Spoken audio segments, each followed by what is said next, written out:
আমি বিয়ে করেছি, আমার বিয়ে নির্ধারিত দেনমোহর 85% পরিশোধ করেছি। আমার শ্বশুরের পক্ষ হতে মোটরসাইকেল দিতে চায়, আমি নেব না বলেছি, কিন্তু তারা বারবার মোটরসাইকেল দিতে চায়। আমার পরিবারেও সেটা গ্রহণ করতে চায়।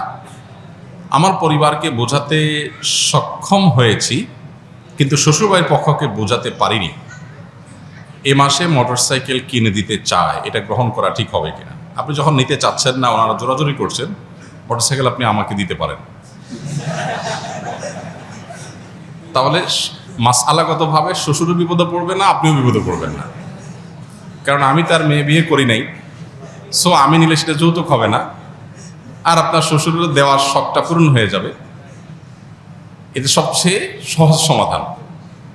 আর যদি এই সমাধান আপনাদের পছন্দ না হয়, তাহলে আমি বলবো আপনি আপনার যে মহারণা 85% পরিশোধ করেছেন, বাকি 15% আপনাকে পরিশোধ করতে হবে। তার সাথে এই মোটরসাইকেল পাওয়া না পাওয়ার কোনো সম্পর্ক নেই।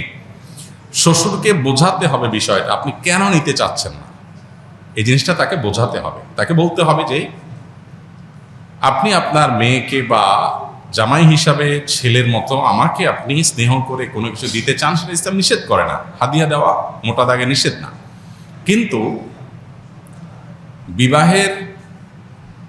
বিবাহের আগে পরে ছেলে পক্ষকে এই জাতীয় জিনিসপত্র দেওয়াটা সামাজিক কালচার সংস্কৃতির অংশ হয়েছে। এইটা যদি আপনি দেন, এটা একটা দৃষ্টান্ত। আরেক বাবা তিনি তার কন্যার জামাইকে তা দিতে হবে, মানসিক চাপ তৈরি হবে, কারণ সমাজে যখন সবাই দেয় একটা রেওয়াজে পরিণত হয়। অতএব এটা ভাঙা দরকার। আমরা শ্বশুর জামাই মিলে ডিসিশন নেই, এটাকে আমরা ভাঙার চেষ্টা করি। আপনি আমাকে এমন কিছু দেন যেটা আসলে সমাজে যৌতুক হিসাবে দেয় না। মোটরসাইকেল তো যৌতুকের কমন একটা আইটেম। যৌতুকের কমন আইটেমগুলোর ভিতরে কি? মোটরসাইকেল, ফ্রিজ, টিভি, সোফা, তারপরে এই জাতীয় আরো যেসব বিষয়গুলো আছে, এগুলো হলো যৌতুকের একেবারে কমন আইটেম। আপনি ডাইরেক্ট যৌতুকের আইকনিক আইটেম দিলে যৌতুকটা সমাজে আরো প্রতিষ্ঠিত হবে। আপনি যদি আপনার শ্বশুরকে জিনিসটা ভালো করে বোঝাইতে পারেন, তাহলে আমার মনে হয় না অসুবিধা হবে। তারপর যদি না বুঝাতে পারেন, তাহলে শ্বশুরকে আপনি বলেন যে ঠিক আছে, আপনিও খুশি থাকেন, আমিও খুশি থাকি, চলেন সাইকেলটা কোনো হুজুরে দিয়ে দিন। সেটা তো দিবে না, জামাইকেই দিবে।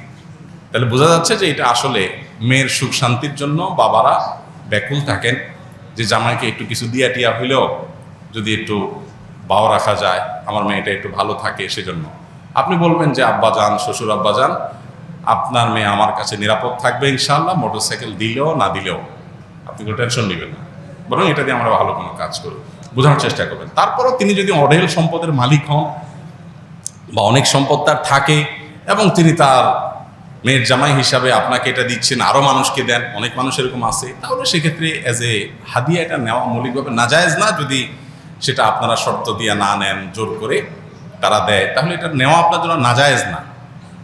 কিন্তু আপনি এই কালচারটা দূর করার চেষ্টা করলে আপনি আল্লাহর কাছে সওয়াব পাবেন, যাতে করে অন্য বাবাদের কাছে এটা একটা দৃষ্টান্ত হয়ে না যায়, তাদের উপরে যেন প্রেশার তৈরি না হয়। যখন সমাজে কয়েকজন দিবে, আশপাশে অন্য মেয়ের বাবাদেরও দিতে হবে, একটা চাপ তৈরি হয়। এই জন্য এই কালচারটা আমাদের দূর করা দরকার। আলহামদুলিল্লাহ, এদেশের ওলামা একরাম নানাভাবে এই যৌতুকের অভিশাপের বিরুদ্ধে বিভিন্ন সময় মিম্বর থেকে, মাহফিল থেকে সমাজ সচেতনতামূলক কার্যক্রম হাতে নিয়েছেন, বক্তব্য দিয়েছেন। এর ফলশ্রুতিতে যৌতুক আলহামদুলিল্লাহ জাদুঘরে উঠে গেছে ইতিমধ্যে। যেটুকু আছে সেটুকু আমাদের বিদায় করতে হবে ইনশাআল্লাহ।